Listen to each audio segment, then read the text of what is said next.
কাল ছিল এক বিয়েবাড়ির নিমন্ত্রণ, সেই জন্যে আমার অফিসটা ছুটি নিতে হয়েছিলো, কারণ বিয়েবাড়িটা ছিল অনেকটাই দূরে। আর আমার মানে অফিসে গেলে আমি 9টার মধ্যে কোনো মানে বিয়েবাড়িতে পৌঁছানো কোনোভাবেই সম্ভব ছিল না। তো ওই জন্যই ছুটি নিয়েছিলাম সকাল সকাল বাড়িতে। তাই জন্য একটুখানি ফুল গাছের পরিচর্যা করলাম। নিজের কাজগুলো নিজে করাই বেটার মনে হয়, যেই থাকুক না কেন নিজের কাজটা আমার মনে হয় নিজে করাই বেটার।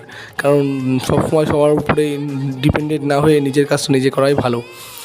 তারপরে মানে সন্ধ্যাবেলা যাওয়ার কথা ছিল বিয়েবাড়িতে, কিন্তু সন্ধ্যাবেলা তো যাওয়া সম্ভব হয়নি।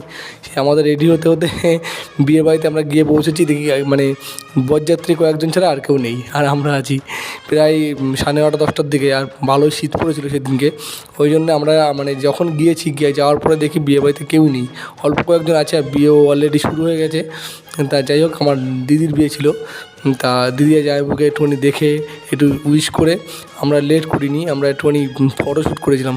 জাস্ট যেটুকু মানে ফটোশ্যুট করা যায় সেটুকু ফটোশ্যুট করে নিজে একটুখানি স্টাইল ক্যাদ মেরে যাই হোক, তারপরে আমরা খেতে বসে পড়েছিলাম, বেশি লেট করিনি। তাও আমাদের বাড়ি আস্তে আস্তে প্রায় 2টো বেজে গেছিলো, আমরা লাস্ট ট্রেন এসেছিলাম। আর মার অবস্থা তো খুব খারাপ হয়ে গেছিলো।